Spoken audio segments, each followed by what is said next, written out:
Fact number 7।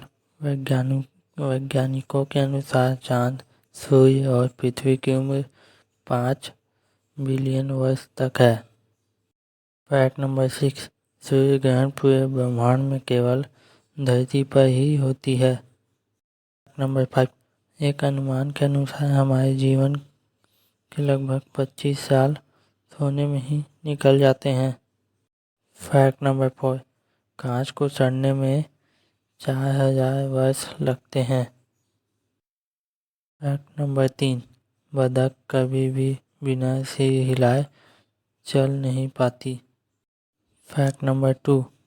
चांद पर वायुमंडल नहीं होने के कारण वहां पर बने निशान 100 मिलियन वर्षों तक रहते हैं। वायु चलती है तो कभी आवाज़ नहीं आती।